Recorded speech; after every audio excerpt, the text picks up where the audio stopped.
Fala, Pequeno Pôneis! Tudo bem com vocês? Aqui é o Nathan e esse é o canal Física para P10.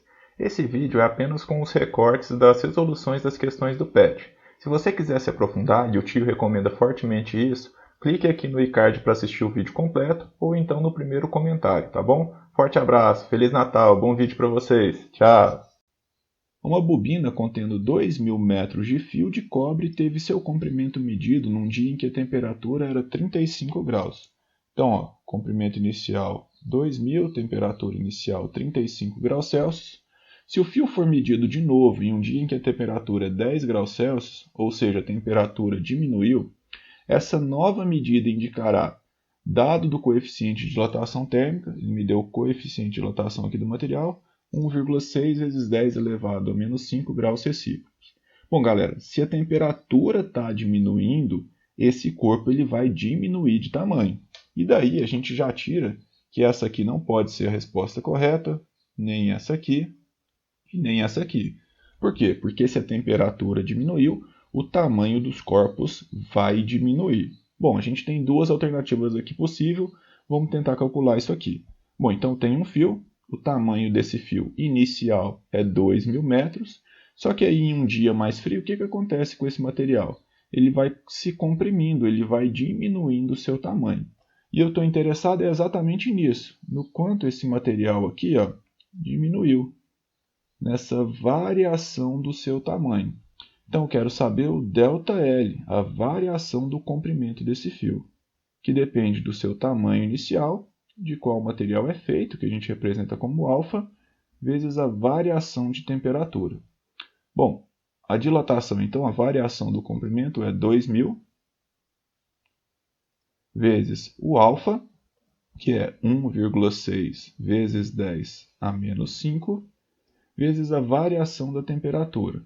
Essa variação da temperatura, variação significa diferença, né? Temperatura final menos temperatura inicial. Vou colocar aqui entre parênteses para não ter perigo da gente errar. Então a temperatura final é quanto? É 10 e a temperatura inicial é 35 graus. Natan, mas vai dar negativo. Isso mesmo, significa que esse comprimento desse fio está diminuindo, como de fato faz sentido que diminua mesmo. Então a variação desse comprimento vai ser 2.000 vezes 1,6, vai dar 3,2, né? 2 vezes 1,6, 3,2 com 3 zeros. Então 3.200 vezes 10 a menos 5. E aí, no parênteses aqui, 10 menos 35 ficou menos 25. Então a continha que a gente tem que fazer agora, esse ΔL vai ficar negativo, é 32.000 vezes 25. Então 32.000 vezes 25. Aqui dá 0, 5 vezes 2, 10, foi 1, 5 vezes 3, 15, com 1, 16. Aqui dá 0, dá 4, dá 6. Então aqui ficou 0, 0, 0, 0, foi 1, 8 aqui. 8.000, 80.000, né? 80.000 vezes 10 elevado a menos 5. Bom, aqui metros.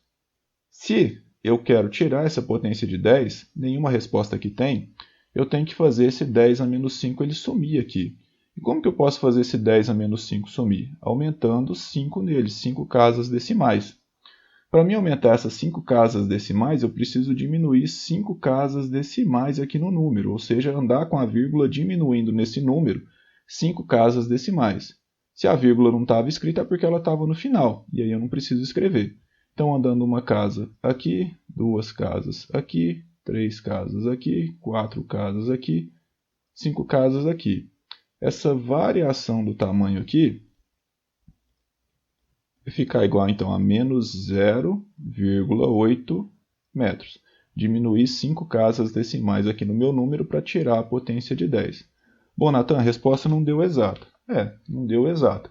Mas por aproximação aqui então, eu ficaria com a letra A. Tudo bem, galera? Bora fazer a de número 2 então? Em um dia típico de verão, utiliza-se uma régua metálica para medir o comprimento de um lápis. Após medir esse comprimento, Coloca-se a régua metálica no congelador a uma temperatura de menos 10 graus Celsius e esperam-se cerca de 15 minutos para novamente medir o comprimento do mesmo lápis. O comprimento medido nessa situação em relação ao medido anteriormente será... Bom, galera, então eu tenho um lápis aqui, coloquei a régua e deu aqui mais ou menos, né, uns 11 centímetros, um pouquinho menos que 11. Só que o que acontece? Quando eu levo essa régua para o congelador, essa régua ela se comprime, ela fica menor.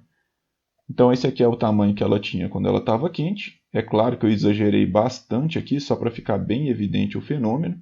E aqui é quando ela já está mais fria, né? Quando ela está mais fria, ela diminui o seu tamanho.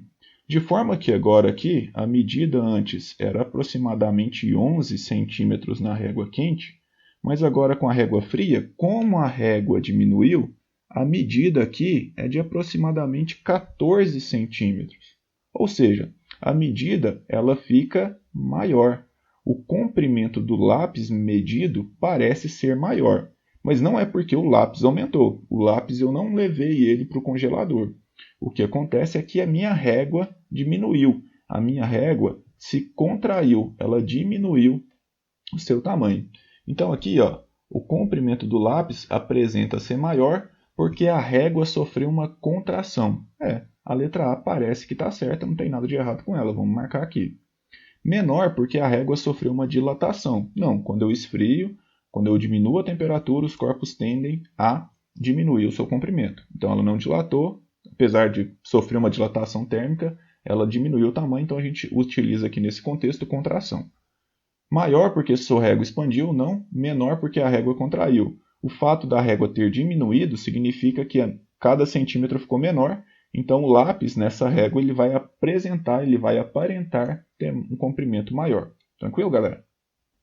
Uma placa retangular mede 10 cm por 20 cm a temperatura de 0 graus Celsius. O coeficiente de dilatação linear do material que constitui a placa vale 20 vezes 10 elevado a menos 6 graus Celsius a menos 1. Determine a área da placa a 0 graus Celsius. Então, tem uma placa aqui que mede 10 por 20, tranquilo? E eu quero saber a área inicial desse cara aqui. Como que eu calculo a área, Nathan? A área de um retângulo, né, de uma figura retangular, é base vezes altura. A base pode ser esse e a altura pode ser esse. Na verdade, tanto faz, porque a altura só precisa fazer 90 graus com a base. No caso do retângulo, é indiferente você pensar quem é base e quem é altura. Basicamente, um lado vezes o outro. Então, a área inicial aqui vai ser base vezes altura. A base vai ser 20 e a altura vai ser 10. Então, a gente tem que essa área inicial aqui, ela vale 200 centímetros ao quadrado. Centímetro vezes centímetro aqui. Tranquilo? Bom, acho que sim, né? Bora fazer a letra B então? A variação da área da placa quando a temperatura sobe para 50 graus Celsius. Bom, quando eu elevo a temperatura dessa placa, acontece que ela vai aumentando o seu tamanho, ela vai ficando cada vez maior. Eu quero saber exatamente isso, quanto ela aumentou, a variação do tamanho desse cara. A variação do tamanho dessa barra aqui, ou seja, o ΔA, depende daqueles três fatores que a gente já comentou. Da área inicial, o coeficiente de dilatação volumétrico, que a gente chama de beta, vezes a variação de temperatura. Sendo essa variação de temperatura aqui, a temperatura final, ela é a variação de temperatura, é a temperatura final menos a temperatura inicial. Um outro detalhe que a gente tem que prestar atenção aqui, que ele até me deu o coeficiente de dilatação, mas ele me deu o coeficiente de dilatação linear. Ele me deu o coeficiente de dilatação em uma dimensão. E aí, como que eu vou fazer para achar o coeficiente de dilatação volumétrico? Bom, como a gente já viu, o coeficiente de dilatação volumétrico ele é 2 vezes o coeficiente de dilatação linear. Por que isso? Porque o coeficiente de dilatação linear ele é em uma dimensão e o coeficiente de dilatação superficial em duas. Então, ele é 2 vezes o linear. Então, o beta aqui ele vai ser 2 vezes o linear, que é 20 vezes 10 a menos 6. Logo, esse coeficiente de dilatação superficial aqui vai ser igual a 40 vezes 10 a menos 6 graus Celsius a menos 1. Tranquilo? Essa informação a gente precisa. Vamos calcular agora aqui a variação da área. A variação da área, então, vai ser a área inicial que a gente calculou na letra A, que é 200, coeficiente de dilatação superficial que a gente já achou aqui, que é 40 vezes 10 a menos 6, vezes a variação da temperatura, que é a temperatura final, que é 50, menos a temperatura inicial, que é 0. Essa variação da área aqui, então, vai ser 200 vezes 40, que vai dar 8.000, vezes 10 a menos 6, vezes 50, que é o resultado aqui dentro dos parênteses, né? 50 vezes 8.000 vai dar 40 com 4 zeros. 1, 2, 3, 4. Então, 400.000 vezes 10 elevado a menos 6 centímetros aqui.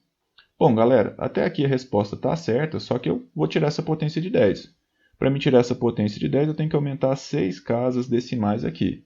E para não alterar o valor desse número, eu tenho que diminuir 6 casas decimais aqui no número para que continue sendo a mesma coisa.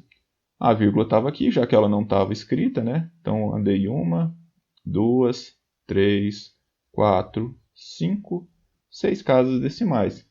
Então, essa variação desse tamanho aqui, variação da área, vai ser igual então a 0,4 centímetros quadrados, que também era centímetros quadrados. Tranquilo, pessoal? Então, a variação da área é 0,4 centímetros quadrados. Bora para C, então? Bom, na letra C, a área que a chapa tem a temperatura de 50 graus Celsius. Concorda comigo que a área final, ou seja, a área total que essa placa tem a 50 graus Celsius, é na verdade a área inicial, essa parte verdinha, mais o que ela aumentou, mais essa parte vermelhinha. Então, para a gente achar essa área final, basta a gente pegar a área inicial e somar ao quanto ela cresceu, a dilatação que ela teve. Então, a área final, ela nada mais é que 200 mais 0,4. Ou seja, essa área final é de 200,4 centímetros quadrados. Chique demais, né? Show! De quanto é a variação do volume sofrido por uma esfera de um determinado material que teve sua temperatura aumentada a 70 graus Celsius? Então aqui ele me deu só uma temperatura, mas na verdade ele me deu a variação dessa temperatura já. O quanto essa temperatura aumentou, que foi de 70 graus Celsius. Sabe-se que antes de ser aquecida, seu volume era de 125 centímetros cúbicos. Esse é o volume inicial. E aqui ele já me deu o coeficiente de dilatação volumétrica, que é 60 vezes 10 a menos 6. Bom, se eu vou elevar a temperatura dessa bola aqui, dessa esfera, ela vai aumentar de tamanho, tranquilo? Então o tamanho dela fica maior e o que eu quero saber é a variação desse volume. A variação do volume dessa esfera nada mais é que o volume inicial vezes o coeficiente de dilatação volumétrico vezes a variação de temperatura. Então, essa variação do volume vai ser o volume inicial, que é 125, vezes o coeficiente de dilatação, que já é o volumétrico, então não tem que tomar nenhuma preocupação, 60 vezes 10 a menos 6, vezes a variação de temperatura, que é de 70 graus Celsius. 125 vezes 60 vai dar 250 vezes 3, que é 750 com mais um zero aqui, né? Vezes 10 a menos 6, vezes 70. Vamos multiplicar esses 7.500 pelo 70 ali? 0, 0, 0, 7 vezes 5, 35. 7 vezes 7, 49. Com mais 3, 52. Então, deu 525.000. A variação desse volume é de 525.000 vezes 10 a menos 6 centímetros cúbicos. Bom, isso já é uma resposta, mas se eu quiser tirar a potência de 10, basta eu somar 6 casas aqui que essa potência some. Para isso eu preciso diminuir 6 casas decimais no número. A vírgula está aqui, 1, 2, 3, 4, 5, 6. A vírgula vai ficar antes do 5. Então a variação desse volume sem a potência de 10, né? Vai ficar 0,525 centímetros cúbicos. Bom, galera, fechou? Tranquilo? Então, a variação desse volume é essa aqui. Bora fazer a última aqui, então? A questão de número 5. 3 potes de cerâmica estão encaixados um dentro do outro, sendo eles A, B e C, conforme mostra a imagem. Ao lado. Indique quais potes podem ser aquecidos e quais potes podem ser resfriados para separá-los, utilizando os princípios de dilatação térmica em que, ao se aquecer o material, suas dimensões aumentam e, ao resfriá-lo, suas dimensões diminuem. Então, tem 3 potes aqui, um encaixado no outro. O mais de cima, como é que eu poderia fazer para tirar ele? Se ele diminuísse de tamanho, ele ia ficar mais folgado, concorda? Isso. E como que eu faço para diminuir o tamanho desse pote de cima? Eu diminuo a temperatura dele. Então, se eu diminuo a temperatura desse pote de cima, ele vai ficar menor. Quando ele ficar menor, fica mais fácil de tirar ele. Então, poderia primeiro diminuir a temperatura do A e, posteriormente, diminuir a temperatura do B até soltar todos eles. Esse seria um caminho. Ou eu poderia fazer o C ficar maior. Como que eu faço o C ficar maior? Basicamente aquecendo ele. Então, quando eu aqueço o pote C, ele vai dilatar, ficando mais folgado os outros dois e mais fácil de tirar. Depois eu aqueceria o B. Tranquilo? Bom, então qual o caminho que eu posso seguir aqui? Na verdade, qualquer um desses dois que a gente comentou aqui, né? Então, indique quais potes podem ser aquecidos e quais podem ser resfriados. Então, aquecidos.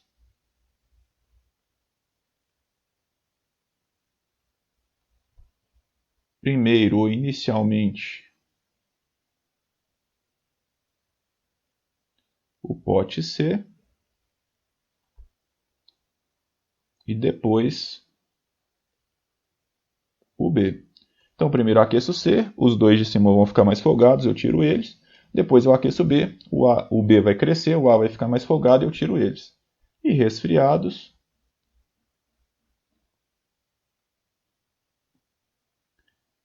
inicialmente, o pote A e depois o B. E aí eu conseguiria tirar todos os potes aqui e desencaixar todos eles. Tranquilo, pessoal? Bom, galera, esse foi o vídeo de hoje. Espero ter ajudado vocês. Se eu ajudei, se inscreve no canal, deixa seu joinha, compartilhe com seus colegas para que a gente possa ajudar mais pessoas, tá bom? Forte abraço, pessoal. Feliz Natal. Até mais. Tchau.